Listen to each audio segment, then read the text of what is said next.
It is practically a universal experience among religious and spiritual seekers, and even among people who are simply developing some kind of an inner life, that they have an aspiration, a desire to consecrate themselves to some goal, principle, or idea, and yet they struggle with opposing predilections that cause them extreme distress.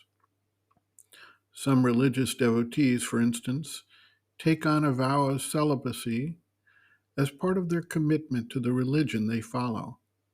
And yet, there is an extraordinary amount of sexual tension they experience through their lives, which leads in some cases to sexual activities, much of which has been exposed in recent years in the various sexual abuse scandals that have rocked some of the major religious institutions of the world, or in others, to forms of self torture, such as use of the cilice or sackcloth, or even self flagellation, as they tried to beat the recalcitrant parts of their being into submission.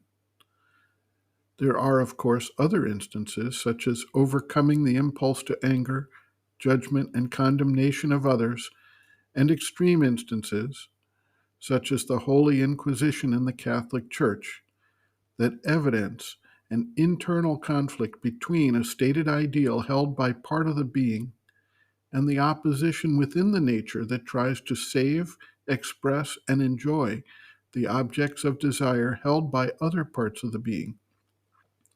Those things that an individual cannot face within himself, he then turns outwards to try to dominate or control what he sees in others.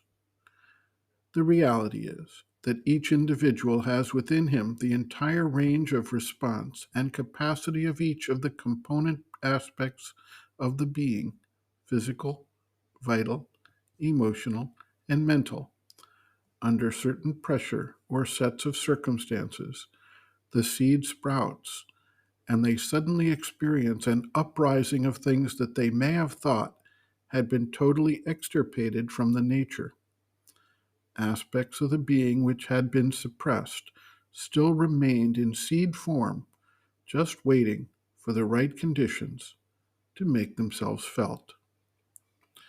The mother observes, quote, "An entity is a personality or an individuality. There are many such personalities in each one of us. If these personalities agree and are complementary with one another, they make up a human being, a rich and complex person. But that is not what usually happens. These personalities do not agree with one another. For example, one of them might wish to make some progress, to become more and more perfect, to get a deeper knowledge of things, to realize more and more, to proceed towards the perfection of the being, while another one may simply want to have fun and enjoy itself as much as it can. One day it will do this, the next day something else, etc. If the personalities do not agree, this person's life will be incoherent, and that is not unusual. In fact, these cases are very common. What happens then? Conflicts, friction, inner disorder created by these individualities which are unable to get on with one another. The strongest one gets the upper hand.